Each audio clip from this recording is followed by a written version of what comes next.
পানিতে নাপাক পড়লে পুরো বালতি কি ধুইতে হবে?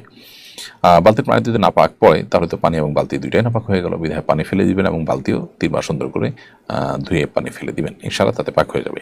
আমার শিশু সন্তানকে মোবাইল থেকে দূরে রাখতে পারি না, কিভাবে তাদেরকে মোবাইল থেকে দূরে রাখবো?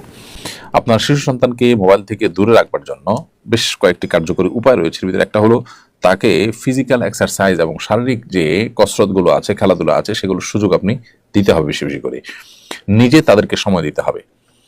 পরিবারের বাবা মা এবং ভাই বোন তারা যদি একান্তে পরিবারের শিশুদের সাথে, কিশোরদের সাথে সময় দেন এবং তাদের সাথে বন্ধু সুলভ আচরণ করেন, তাদের সাথে খেলাধুলা করেন, তাহলে সেক্ষেত্রে ডিভাইস থেকে কিছুটা হলেও তাদেরকে দূরে রাখা সম্ভব।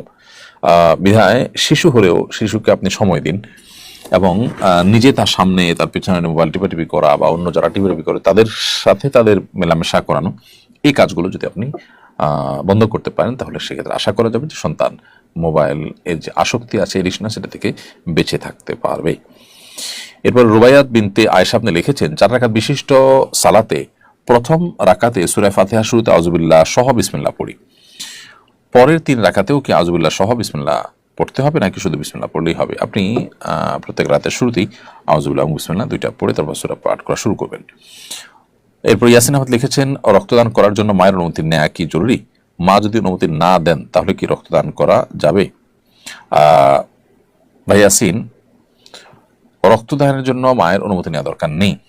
তবে আপনার মা যদি নিষেধ করেন রক্তদানের ক্ষেত্রে, তাহলে সেক্ষেত্রে আপনি যাকে রক্ত দিতে যাচ্ছিলেন তাকে আপনি রক্ত না দিলে যে তার ব্যাপক কোনো সমস্যা হয়ে যাবে এরকম না।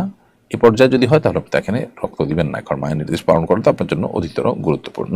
আর রক্তদানটা আপনার জন্য যে আবশ্যক না, কারণ অন্য লোক আছে, অন্য কেউ হয়তো দিবে। সো সেটা এমন না যে লোকটার বাঁচা মরার মতো ব্যাপার। এক্ষেত্রে মা বাবার নির্দেশনাকে প্রায়োরিটি দিতে হবে। আমরা অনেকেই শরিয়ার প্রায়োরিটি, যে এই প্রায়োরিটিটা আমরা বুঝি না, যার কারণে কোনটাকে কখন আমরা আমল নিব, কোনটাকে বেশি গুরুত্ব দিব, এটা না বুঝে আমরা আসলে ভুল কাজ করে ফেলি। এমনি শারিফুল ইসলাম লিখেছেন, মৃত ব্যক্তির সামনে কোরআন পড়া যাবে কিনা? মৃত ব্যক্তির সামনে কোরআন পড়তে কোনো অসুবিধা নেই, বিধি নেই, নিষেধ নেই। তবে মৃত ব্যক্তিকে শুইয়ে তার লাশের সামনে ভাড়াটিয়া কোরআন তেলাওয়াতকারীদেরকে এনে কোরআন পাঠ করানো হয়।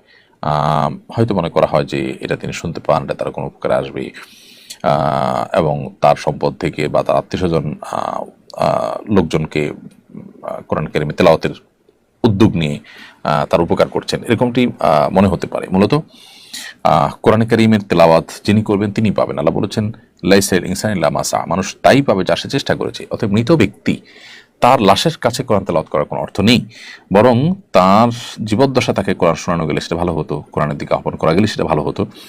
এখানে শিক্ষা নিয়ে আমরা জীবদ্দশাতে কোরআনকে শিখি, কোরআনকে জানি, কোরআনকে বোঝার চেষ্টা করি এবং আমল করার চেষ্টা করি। মরার পর আমাদেরকে লাশের পাশে কোরআন তেলাওয়াত করলেও আমাদের এই তেলাওয়াত কোনো আল্লাহর আযাবকে বন্ধ করতে পারবে না বা আমাদের আল্লাহর কাছে সওয়াব ও মর্যাদা বাড়াতে পারবে না। অতএব মৃত ব্যক্তির সামনে ওই উদ্দেশ্যে কোরআন তেলাওয়াত, আমাদের সেটা যে কোরআন তেলাওয়াত হয়, টাকা পয়সা বিনিয়োগে কোরআন তেলাওয়াত হয়, সেটা কিন্তু জায়েজ নেই।